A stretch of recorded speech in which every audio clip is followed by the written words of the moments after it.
1970లో దివంగత నాయకులు శ్రీ తమనంపల్లి అమృతరావు గారి ఆమరణ నిరాహార దీక్ష, విశాఖ ఉక్కు ఆంధ్రుల హక్కు అంటూ సాగిన పోరాటంలో ఉమ్మడి రాష్ట్రం నలుమూలల నుండి 32 మంది ఆత్మ బలిదానాలతో రైతులు, నాటి జమీందారుల వేలాది ఎకరాల భూముల త్యాగాల ఫలితంగా ఉమ్మడి ఆంధ్రప్రదేశ్ యువత ఆకాంక్షలు వారి భవిష్యత్తుకు బాటలు వేస్తూ అప్పటి ప్రధాని శ్రీమతి ఇందిరాగాంధీ గారు విశాఖ ఉక్కు పరిశ్రమను ప్రకటించారు.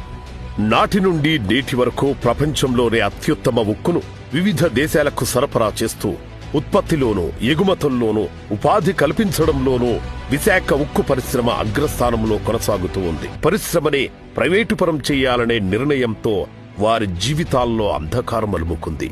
పార్లమెంటులో కనీసం ప్రైవేటీకరణకు వ్యతిరేకంగా ఒక్క ఎంపీ కూడా మాట్లాడలేకపోయారు.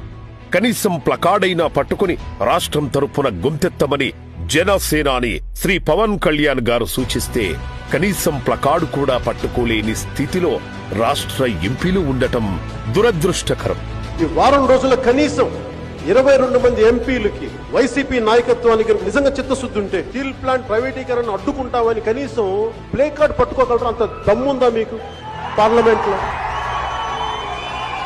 ఇది కూడా చేయలేదు. కార్మిక సంఘాలతో కలిసి ఏ అధికారం లేని జనసేన పార్టీ విశాఖలో ఉక్కు గర్జన నిర్వహించింది.